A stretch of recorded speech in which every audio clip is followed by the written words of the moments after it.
fé em nome de Jesus. Para a leitura da palavra, Efésios capítulo 3, verso de número 14. Eu vou ler a versão que está no Data Show, depois eu vou ler a versão que está aqui em minhas mãos. Dobro os meus joelhos perante o Pai. A minha versão diz o seguinte: quando penso em tudo isso, caio de joelhos e oro. Outra versão também, por causa disso, me ponho de joelhos perante o Pai, o Senhor, o nosso Senhor Jesus Cristo. Feche seus olhos. Senhor, fale aos nossos corações, ministre sobre nossas vidas, Pai, em nome de Jesus. Amém. Amém. Pode sentar. Você sabe que essa frase, essa postura que Paulo acaba de fazer em meio à oração é fascinante. Você sabe que Paulo se encontrava em uma prisão. E talvez na nossa leitura, sem entendimento do momento, do contexto, a gente compreende que o se ajoelhar é comum. Eu vou pedir para o Carlão passar duas imagens ali no Data Show para que você compreenda como que era a prisão de Paulo. É possível que o Data Show, pela imagem aqui, a qualidade, a gente não tenha uma visão plena do que era o momento, como que era o presídio de Paulo. Essa imagem ficou aqui bem escura, né? Passa para a próxima, perdão. Aqui, acaba, não, passa a próxima imagem, por favor. Como ficou escura, você não tem uma visão perfeita, né? Eu peço que os irmãos me perdoem. Mas a segunda imagem também não ficou mais escura, né? Acabei de escrever, né? Mas é Paulo preso com acorrentado, suas mãos eram acorrentadas. E no espaço em que ele estava preso, o que nós entendíamos é que ele só tinha um flash de luz que vinha do alto, ele ficava preso ali, acorrentado. E também tem outras imagens em outros presídios em que as pernas dele também estavam acorrentadas de uma tal maneira que a única coisa que ele conseguia mover livremente era da cintura para cima. Ele estava sentado, esticando a perna com seus pés presos e sempre ao lado de alguém. Há outras imagens que vocês poderiam pesquisar, se assim quiserem, em que Paulo está preso, acorrentado junto a um outro presidiário ao seu lado. E quando Paulo menciona que ele se coloca de joelhos, mexe um pouco a minha cabeça, porque nós temos muitas dificuldades ou questões ou justificativas para nos colocarmos de joelho em oração. Ou seja, qual for o problema, claro, respeito a todos, mas às vezes a nossa preferência nunca é de ficar de joelhos. É claro que a Bíblia não nos diz qual é a melhor maneira de nós orarmos, qual é a melhor posição de nós orarmos. Quando Abraão se encontra com Deus e ele clama pela vida de Sodoma e Gomorra, Gênesis 18, verso 22, diz que Abraão ficou de pé diante do Senhor, clamando e pedindo por misericórdia a Sodoma e Gomorra. Podemos também lembrar de Jesus, lá em Mateus 26, 39, que ali no Getsemane, a Bíblia faz questão de mencionar que Jesus prostrou-se sobre o seu rosto. O que então não temos qual é a melhor maneira de orar? Será que é em pé? Será que é de joelho? Será que é deitado, com o rosto ao chão? Como que nós oramos corretamente? Qual é a melhor maneira? O ponto, na verdade, é você orar e falar com o Pai. Porém, a maneira que Paulo se coloca em oração, a causa que ele tem me chama a atenção. Quando olho um homem preso se colocar de joelhos, não é como você poderia fazer agora mesmo, simplesmente ajoelhar e começar a orar. Nós estamos falando de um lugar que não é propício, não nos motiva a oração. Nós estamos falando de dores em nossos pulsos, em nosso pé, que não nos motiva a nos colocar de joelhos. Nós estamos falando de um homem que tinha marcas do Evangelho que não dá uma possibilidade, uma facilidade de se ajoelhar. Mas mesmo assim, lá está Paulo se colocando de joelhos, e ficar de joelhos é uma atividade que não dá para ser feita junto a outras coisas. Ficar de joelhos é algo exclusivo. Tem que ser algo exclusivo. É uma posição que nós sabemos que requer dedicação. Colocar-se de joelho é uma atitude de entrega, de dependência. E a pergunta que eu quero fazer: qual foi a última vez que você ficou de joelhos? diante da presença do Senhor. Talvez, como dito, não há uma posição correta, não há uma direção, mas uma coisa é certa, só se coloca-se de joelhos quem tem uma causa importantíssima a apresentar ao Senhor. Só se coloca de joelho quando você tem algo de extrema urgência para tratar com Deus.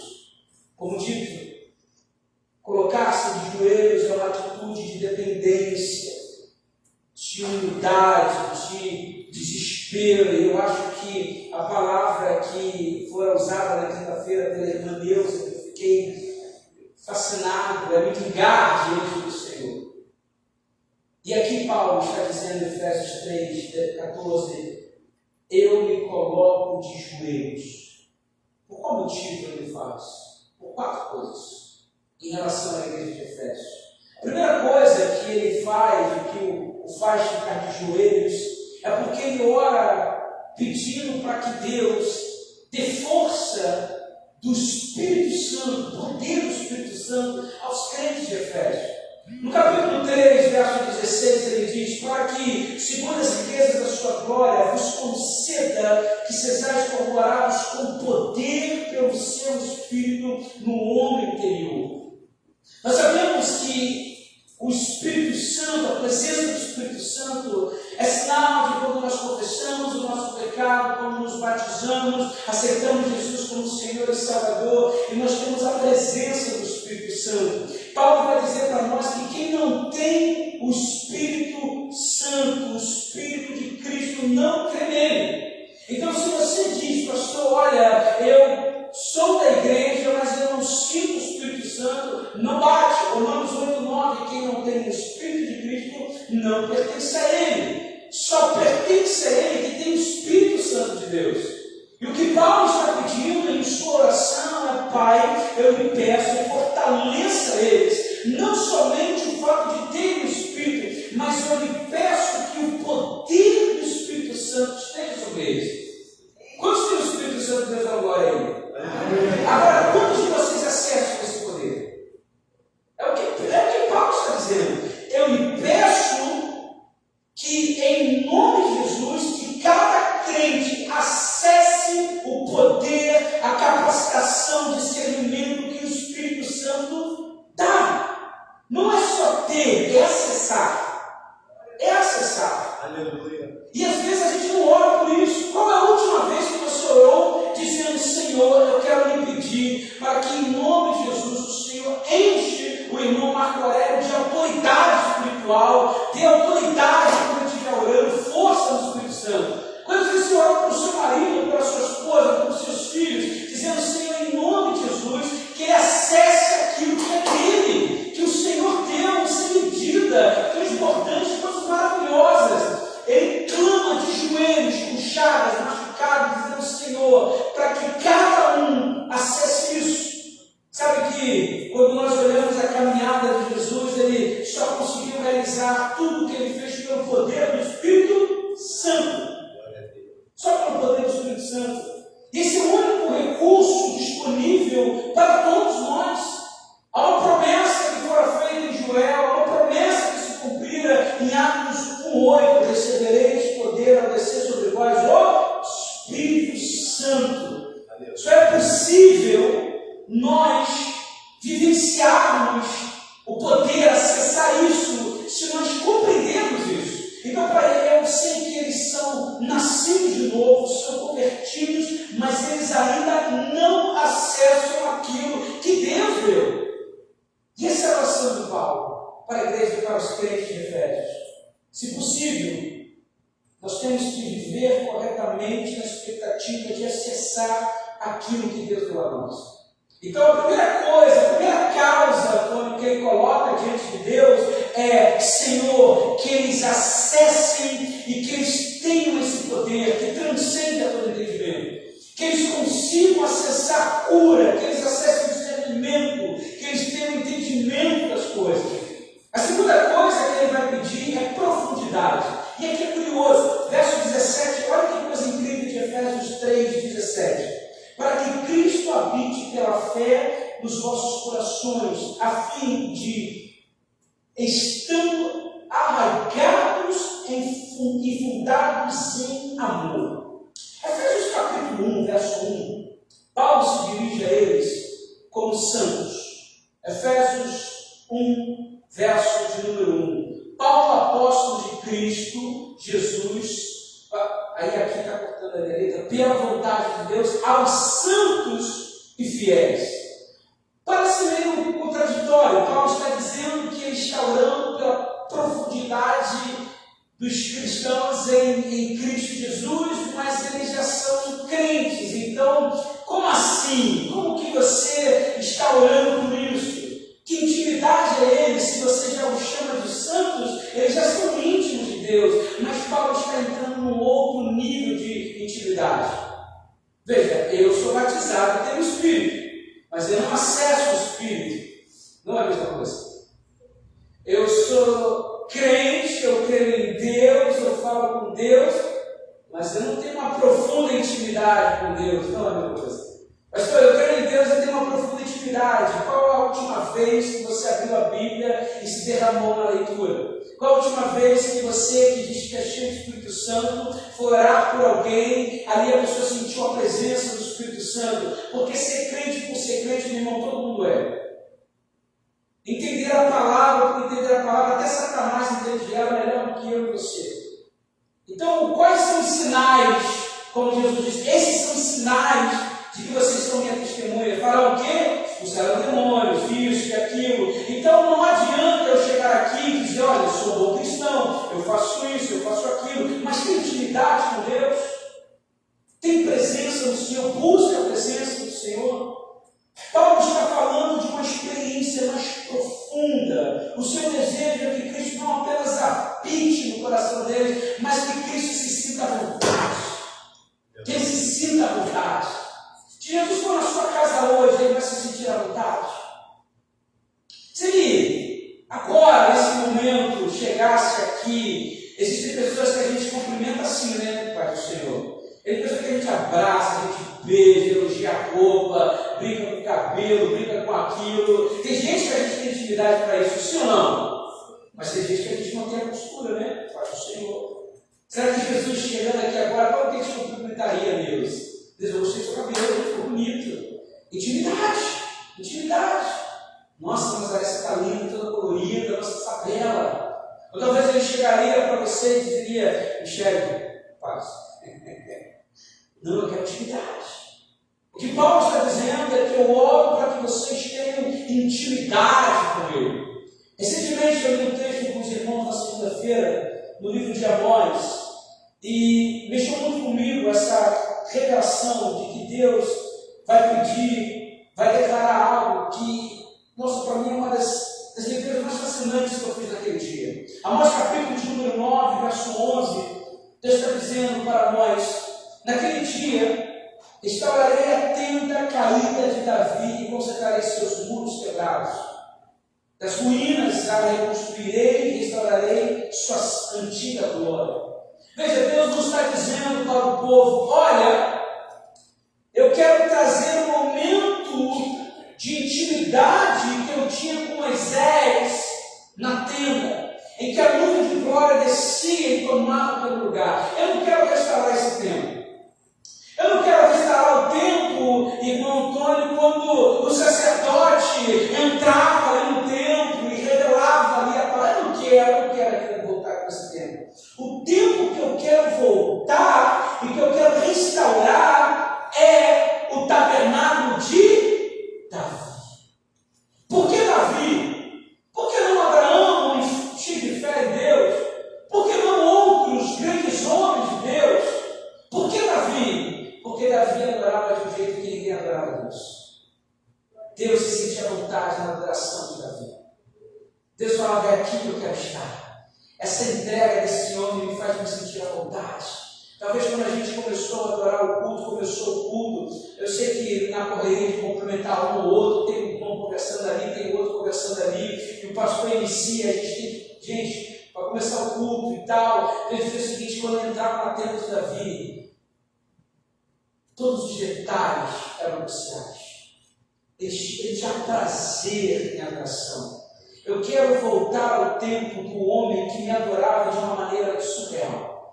E quando a gente pensa em Davi, o que a gente pensa? Em pecado. Quando a gente pensa em Davi, a gente lembra do Betseba. Quando a gente pensa em Davi, a gente lembra dos erros que ele cometeu. Mas quando Deus pensa em Davi, ele diz: eu lembro daquele homem que é segundo o coração de Deus. Porque ele adorava com intimidade. Ele não só dizia: eu amo a Deus. Ele não só dizia isso, ele dizia e mostrava isso para Deus. Não para os outros verem, para Deus. O que Paulo está dizendo é: Senhor, eu clamo por intimidade, que eles estejam arraigados e fundados em seu amor. Deus quer restaurar o tabernáculo de Davi, porque naquele tempo tinha um homem que tinha amor pela presença do Senhor. Não tinha algo mais lindo, como nós lemos no Salmo: uma coisa eu peço, só uma coisa somente, que eu quê? Que eu possa todos os dias da minha vida. Se alguém que ama Deus de uma forma sobrenatural. E esse tempo que Deus quer trazer de volta. E quando eu me deparo com isso, me faz lembrar de Abraão e Ló. A Bíblia conta que quando Deus vai visitar Abraão, ele ali é percebido, ele alimenta o Deus ali, os anjos. Abraão dá o melhor, Abraão dá tudo, ele quer fazer de tudo para o Senhor. Você está à vontade na minha casa, o que você quer, o que você precisa, eu estou disposto a te entregar o meu melhor. Deus sentiu tão à vontade na casa de Abraão, que quando ele foi ir ajudar Ló, ele nem quis ir, mandou os anjos no lugar dele. E ele ficou com quem? Com Abraão. Quando eu olho para o texto bíblico, eu me lembro de Jesus. Ele amava a casa de Marta e Maria. E lá ele amava ficar ali, porque ali era bem recebido. Ali davam tudo para receber o bem. E não pelo fato somente de Marta e Maria, Lázaro serem uma família próspera, mas ali dava o melhor para Cristo. Então Jesus tinha o costume de estar ali, tanto que é chamado de amigo. Olha, seu amigo morreu. Porque ali naquela casa o serviam, davam de tudo para que ele se sinta bem. Logo, se Cristo chegasse hoje aqui para visitar a nossa casa, se ele bate a sua porta hoje 1 hora, como é que você vai recebê-lo? Senhor, eu vi mais tarde que agora é a hora de dormir. Acabei de almoçar, mais tarde, serve 4 horas.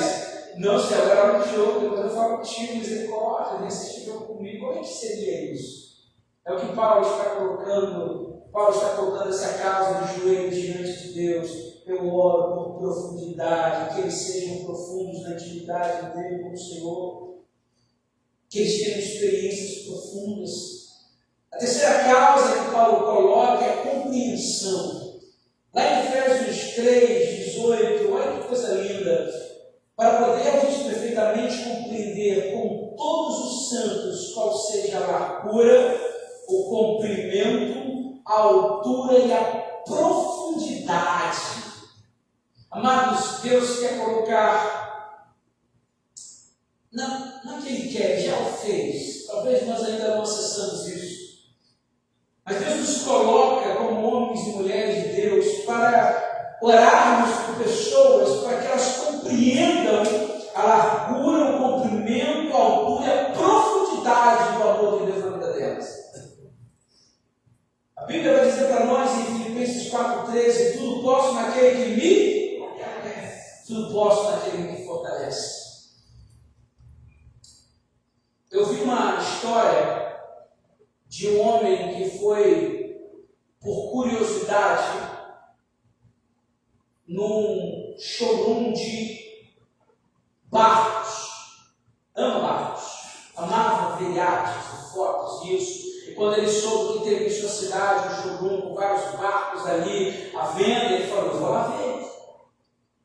Ele era um homem simples, mas ele tinha um coração pegando fogo por aquilo. Chegou lá, ele olhou para um barco e ele ficou com os olhos brilhando.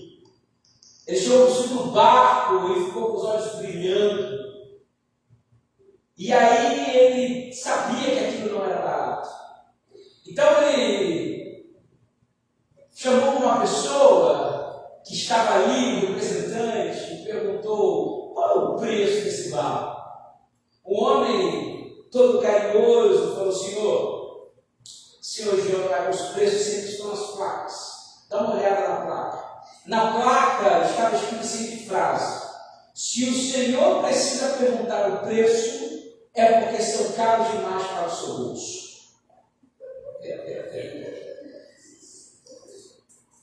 E ali ele entendeu.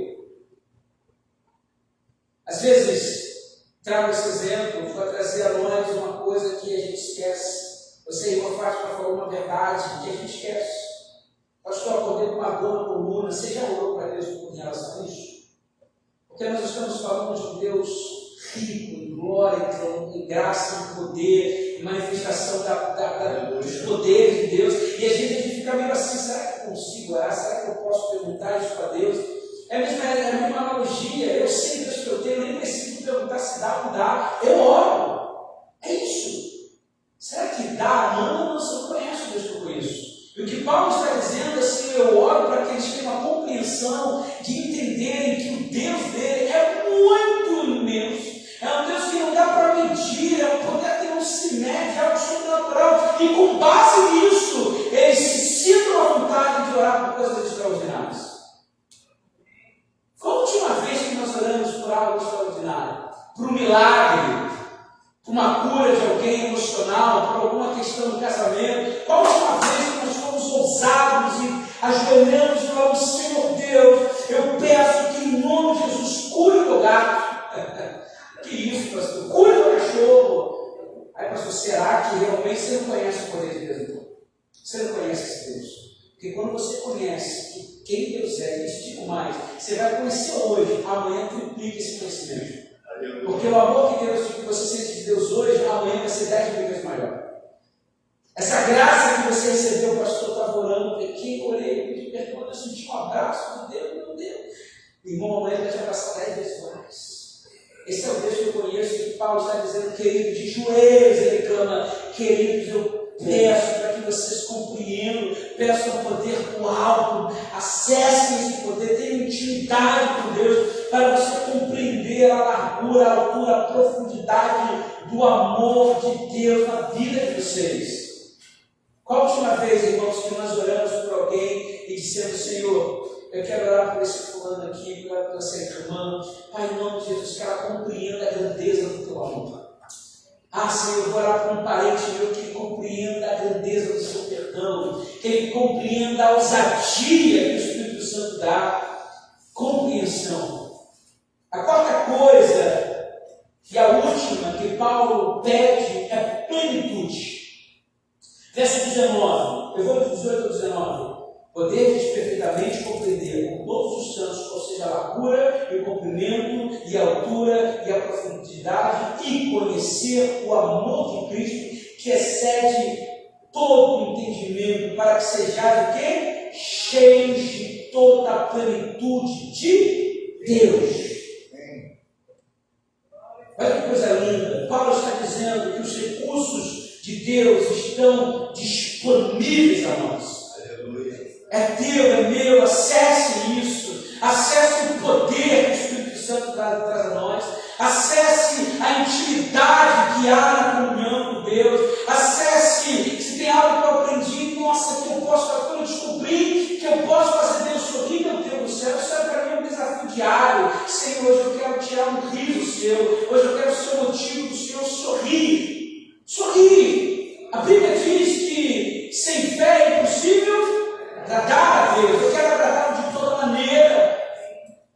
Deus está ao alto procurando aqueles que adoram o Espírito de verdade. Senhor, pode procurar, o Senhor já me encontrou. O Senhor está procurando homens e mulheres para que Ele manifeste o poder dele. Senhor, para de procurar, o Senhor já me encontrou. É uma oração de ousadia. Por quê? Porque quando você conhece Deus, busca Deus, acessa o poder de Deus, você entende que está disponível a você. E é o que Paulo pede. Gente, o Espírito Santo não é um luxo, é uma necessidade nossa. É necessidade. Não, pastor, eu vejo que quem ora por isso é porque, sabe, tem uma intimidade. Não, é uma necessidade. Ele não está orando por milagre porque é um luxo. Não, é uma necessidade. Paulo está clamando ao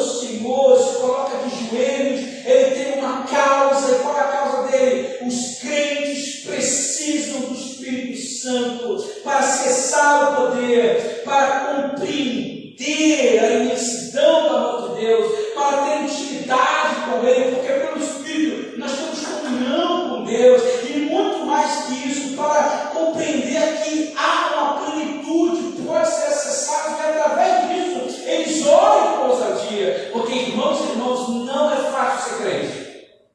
Não é fácil. Já falamos isso, eu vou continuar nesse ponto. Não é fácil ser crente. Mas com o Espírito se torna uma coisa maravilhosa. Intimidade com o Espírito Santo faz isso ser algo maravilhoso. É algo lindo. É algo lindo quando você se coloca de pé no momento em que todo mundo está com dúvida e cheio de ousadia, você falou, vamos orar. Quantas vezes o pastor Wesley testemunha isso, que em momentos de tensão no trabalho ele chama para oração e parece que ali os espíritos, mas todo mundo se acalma. Aleluia. E o Espírito Santo toma o local e traz discernimento. O que Paulo está dizendo e coloca-se de joelho é porque existe homens e mulheres que creem em Cristo, mas não acessam o poder, não têm intimidade perfeita e profunda com Deus, a qual está enraizado, não entendem a largura, a profundidade do amor de Deus e não vivem em plenitude o todo que Deus pode dar a nós. Essa é a causa de Paulo. Logo, eu pergunto para os irmãos, qual a causa que faz você descer na presença do Senhor, se colocar de joelhos? Qual é a causa que o faz se colocar de joelhos e clamar desesperadamente? Essa foi a de Paulo. Deus usou Paulo para manifestar a sua glória na vida dos crentes e dos perdidos em Efésios. Deus usou aquele homem para clamar, interceder por outros. E Deus também vai usar você. Talvez você não saiba disso, e muito menos a pessoa com a qual você vai orar. Mas Deus está esperando uma palavra sua para ir te encontrar essa pessoa. Os anjos estão de prontidão, os céus querem se abrir através da tua oração. Deus usou Paulo, Deus vai usar você, Deus quer usar você. Mas para isso nós precisamos compreender que o homem acorrentado nas suas mãos, acorrentado nos seus pés, disse: se tem algo que é mais importante para mim, é que os crentes vençam o mundo por meio do Espírito, porque Ele está ali orando e vencendo todas as chagas por meio do Espírito Santo de Deus. Deus usou Paulo para isso, também nos vai usar e vai usar você. Deus escolheu um lugar para depositar o poder dele. Isso é para mim a coisa mais incrível do mundo. Deus escolheu um lugar para depositar o poder dele. Sabe onde? Você. Deus escolheu você para ele depositar toda a glória, toda a graça dele. Foi você. Nós falamos isso no Café com Bíblia, quando Deus escolhe a criança para manifestar a glória dele. Foi algo incrível, foi um texto maravilhoso, Salmo número 8, em que Deus escolheu as crianças. No choro da criança, Deus manifestou a glória dele. E uma das coisas mais lindas é quando nós olhamos quando Moisés foi pego ali pela esposa de Faraó, e ali quando ele pega Moisés está em prantos, e o choro daquela criança acabou com todas as mortes de outros bebês. O choro de uma criança. Se Deus usou a sua glória para ser manifestada no choro de uma criança que não sabe de nada, o que dirá você que tem a Bíblia na mão? Logo, irmãos, a pergunta é: qual é a causa que o faz ajoelhar-se diante da presença do Senhor? Como dito, existem pessoas esperando a sua oração. Talvez ela nem saiba disso. Talvez você nem imagine isso. Mas existem pessoas esperando Deus manifestar a glória e o poder dele através da sua palavra. Através daquilo que você vai colocar como causa diante de Deus. Sua família é motivo de você se ajoelhar como causa diante do Senhor, sim ou não? Sim. Mas o quê? Vamos lá, o que é causa? Quais são as causas que você vai apresentar a Deus? Vamos lá, mas o quê? Vai lá, fala dele. Não tem causa nenhuma, misericórdia, fala Pedro. Salvação da sua família, mas quem? União. Filhos é uma causa, sim ou não? Casamentos, emprego, vida financeira, são causas que nós apresentamos ao Senhor. Deixa eu fazer uma pergunta: você tem alguma causa para apresentar a Deus hoje, sim ou não? Sim. Então vamos colocar de joelhos, vamos orar diante da presença do Senhor. Nós precisamos orar por isso. Se você quiser vir ao altar, ficar aqui no espaço, irmãos, faça isso.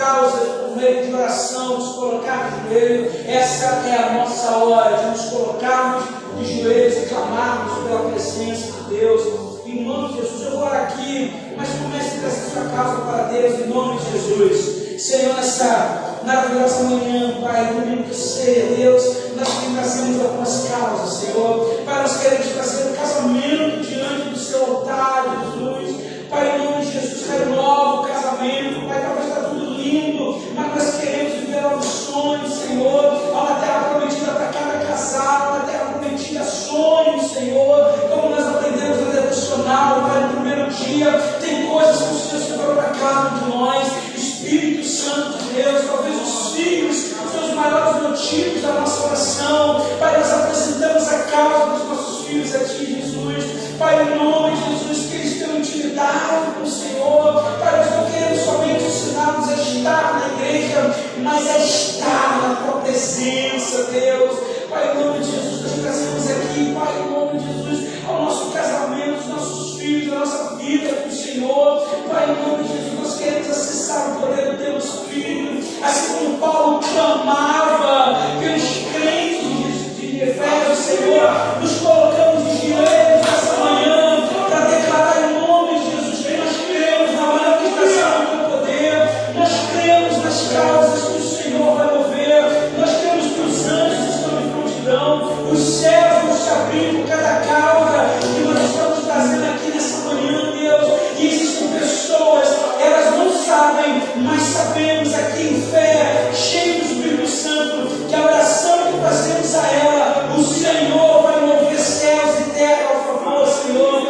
Então, Pai, em nome de Jesus, aqui estamos na Sua presença para te dizer, Senhor, eis as nossas causas, estar de joelhos, é dizer, Senhor, eu sou dependente, eu necessito da Tua graça, eu não sei como fazer, eu não sei quais são, Senhor, as melhores maneiras, mas eu preciso de discernimento, Pai, eu preciso de direção, Senhor, em nome de Jesus, Senhor. Do que adianta conhecer a palavra e não ter intimidade com o dono da palavra, que escreveu essa palavra, Senhor? Do que adianta dizer, não vou à igreja, mas não cultuo ao Deus que vai buscar essa glória maravilhosa, Senhor? Gera em nós desejo pela Tua presença, desejo por mais de Ti, Senhor. Pai, eu quero que o Senhor me olhe, não me cumprimente como alguém frio, mas me abrace, Senhor. Que o Senhor se sinta à vontade no nosso coração, ali a Tua morada, Senhor. Queremos fazer como Abraão fez, dar o nosso melhor, dar o nosso melhor a Ti, porque o Senhor é digno de toda a honra, de toda a glória. Assim como Paulo está orando, Senhor, trazendo essas causas, Pai, nós trazemos as nossas também. Em nome de Jesus, move céus e terras, Senhor, a nosso favor. Move céus e terras a nosso favor, porque nós cremos, Pai, assim como a Fátima se colocou de joelho pela vida da Dilma, assim como Paulo se colocou de joelho pela vida dos Efésios, assim como nós estamos nos colocando de joelhos pelas nossas causas, nós cremos que nós somos mais que vencedores em Cristo Jesus.